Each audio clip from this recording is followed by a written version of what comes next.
Hey everyone. Today I'd like to introduce you to Upsilon. Hi girl. Yes, hi. So Upsilon is one of our older female call albino boa imperators. Now, when you look at her, there's not anything too crazy going on with her as far as like noticeable lineage or really high qualities of pinks or oranges or reds that are sometimes, linked with different lines of the call albino. She's just a really nice, easygoing call albino who unfortunately right now is sporting a little bit of nose rub right there. But the really interesting and kind of cool thing that I really like about Upsilon isn't exactly what she is, because while I do have quite a few animals that are like just stupendous, really good, pretty examples of what they are, or really unique oddballs, I have quite a few that come from very unique circumstances, and sometimes kind of adverse circumstances, and that is where Upsilon comes from. So I'm going to tell you the story of Upsilon. So, going back in the past, at this point, probably close to 7-8 years, it was when I was really first getting into reptiles. I had had a few with it for a little while, leopard geckos, boas, ball pythons, nothing too crazy, but then I was really trying to get into breeding the snakes, and specifically, I wanted to breed boas.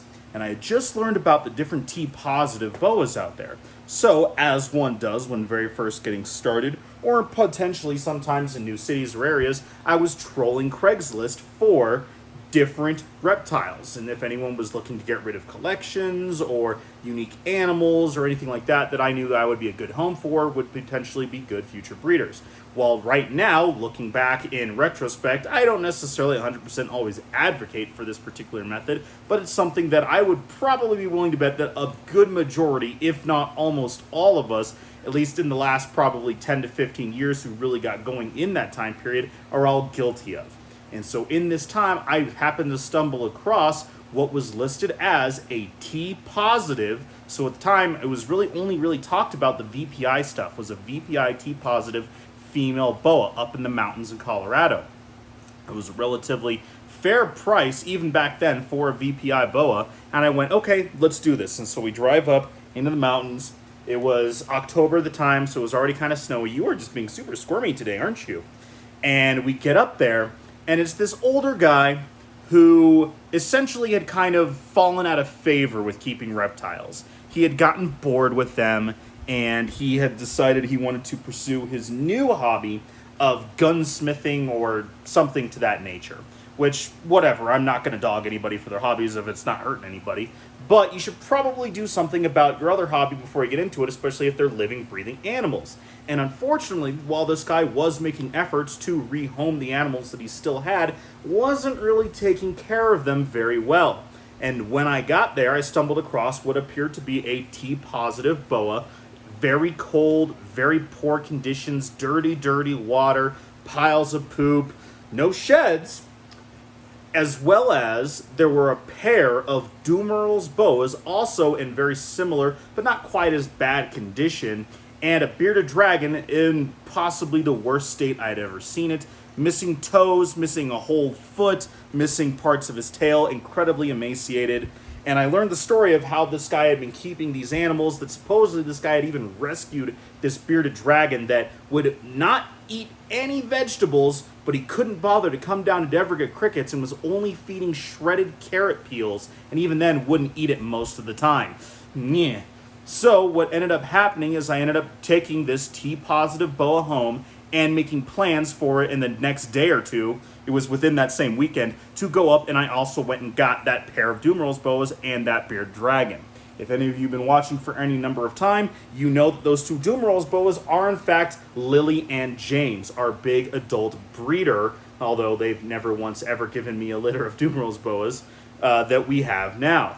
And then once we got home, I realized that what I had just purchased when it came to that T-positive boa imperator was in fact not a T-positive at all. What it was a very cold, very pissed off, double shed, stuck, covered in grime, stained, regular call imperator boa. And for all of you that saw where this was going, that's right.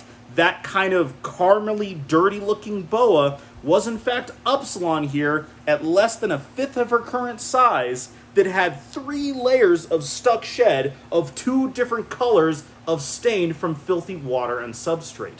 She wanted nothing to do with us. I was really concerned she was going to get respiratory issues because of how cold she was and all these horrible things. And then after several years, eventually she became an incredibly handleable animal, a very curious animal, and in fact is the dame or the mother of our very first litter of boas that we produced a couple years ago.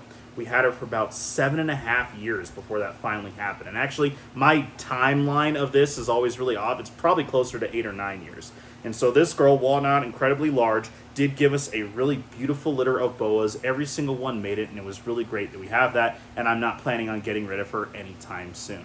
And so that's what makes a lot of the animals in my collection a little bit special. While they don't all 100% have absolutely amazing, stunning genetics, or come from really cool lines, or these really cool oddballs, they all have really cool and unique personalities and individuals, and I'm really glad that I'm able to share that with all of you, and hopefully you guys enjoyed today's video.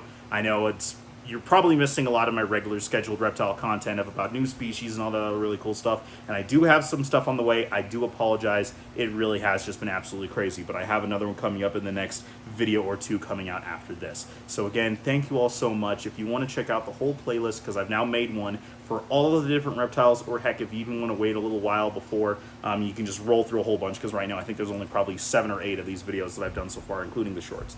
So if you would like, please check out that playlist. It really helps my click-through rate. If you can, like and subscribe as well.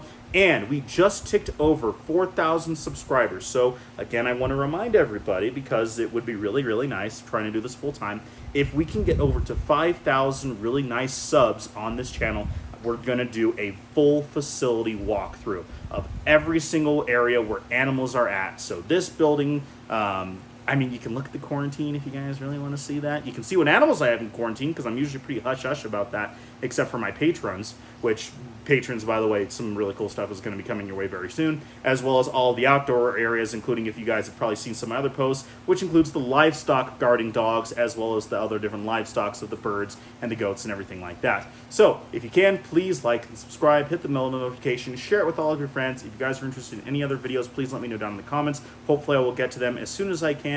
And as always, thank you so much. Hope you're having a great day, and we will check you next time.